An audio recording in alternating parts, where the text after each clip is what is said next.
En France, je vois beaucoup de Français qui me posent une question qui pour moi me paraît un petit peu étrange, peut-être qu'ils te la posent aussi, c'est est-ce que pour ce problème-là, je devrais utiliser la médecine occidentale ou la médecine traditionnelle chinoise? C'est l'une ou l'autre. Quelle est ta réponse à ça quand on te demande est-ce que c'est une ou l'autre? Qu'est-ce que tu en penses? Comment est-ce que ça te fait réagir? Alors, oui, c'est très juste, Cédric. Et moi aussi, souvent au cabinet, on me demande souvent. Alors, il y a pour un problème de santé particulier, ou il y a des gens aussi maintenant qui ont une tendance et que je trouve pas forcément juste. Quand je dis ça, je ne juge personne, hein, mais il y a des gens aussi qui, en réaction face aux problèmes qu'on a en France et en Europe et aux USA aussi, en Occident, par rapport aux problèmes des médicaments, aux problèmes de la surprescription, au scandale Le business, sanitaire qu'on a aujourd'hui, qui a un gros business là derrière, et les gens voient que voilà, bah, ils sont pas forcément bien traités dans le sens médical.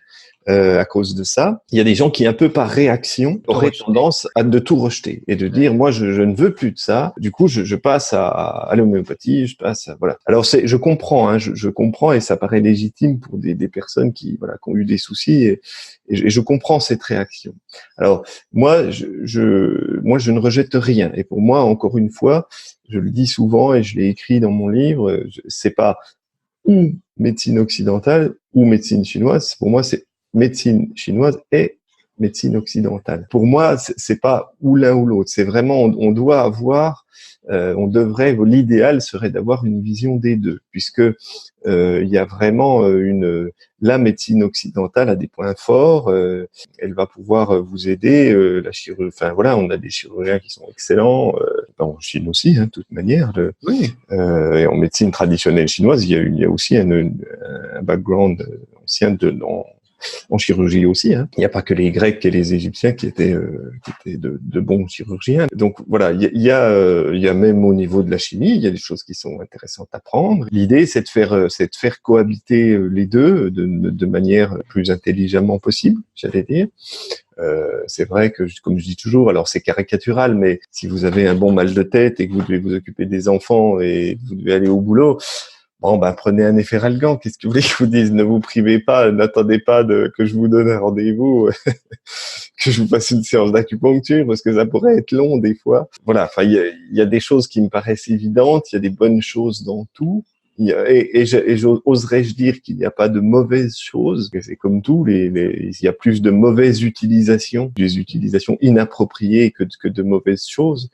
Mais dans tous les cas, moi, ça fait 10 ans que je vois des patients au cabinet. À quelques rares exceptions près, on a toujours pu combiner médecine occidentale et médecine chinoise avec beaucoup d'efficacité et de succès. Alors, je dis à quelques exceptions près parce qu'effectivement, parfois, il y a quand même des cas, et ça c'est vrai, où mais là je l'explique à mes patients, où il va falloir choisir, où on ne pourra pas faire le traitement de médecine occidentale et le traitement de médecine chinoise avec. Je pense en particulier, je vous donne un exemple comme ça parce que c'est un exemple assez courant. Il y en a d'autres, hein, mais ça, il y a en particulier pour vous les femmes qui nous écoutez, nous on a dans la partie gynéco par exemple, si vous avez des problèmes gynéco, souvent en médecine occidentale, on va vous donner des hormones et souvent on propose aux femmes, que les femmes qui ont des fibromes utérins ou des choses comme ça, ou de l'endométriose, on va leur proposer par exemple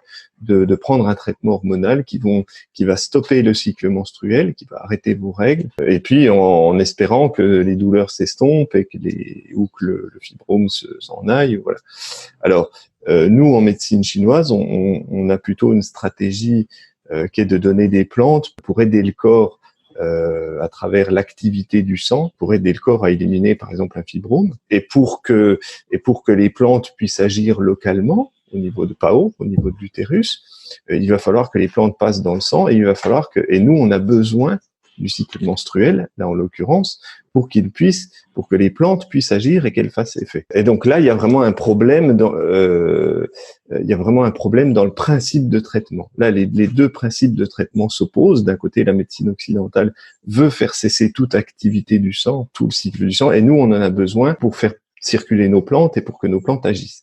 Donc là, ça fait partie des quelques rares cas où stratégiquement, dans le principe de traitement, on va pas pouvoir faire les deux. Là, ça collera pas. Alors, ce que je vous dis là, c'est un exemple précis pour que vous compreniez, mais pour que vous compreniez qu'en fait, c'est le principe de traitement. C'est pas les traitements en eux-mêmes. C'est qu'à un moment donné, il peut y avoir dans le principe de traitement, dans la stratégie du soin, il peut y avoir une opposition. Et là, en l'occurrence, là, on peut pas faire les deux. Il va falloir choisir. Alors maintenant, ça, c'est des cas très particuliers. Et de loin, c'est une très faible partie des cas qu'on a à traiter. Sinon, tout le reste, ça fonctionne très bien et on a souvent pas une, mais plein de solutions pour avoir des traitements à la fois qui vont vous aider à la fois en médecine occidentale et en médecine chinoise. Ok, donc les deux en complémentarité.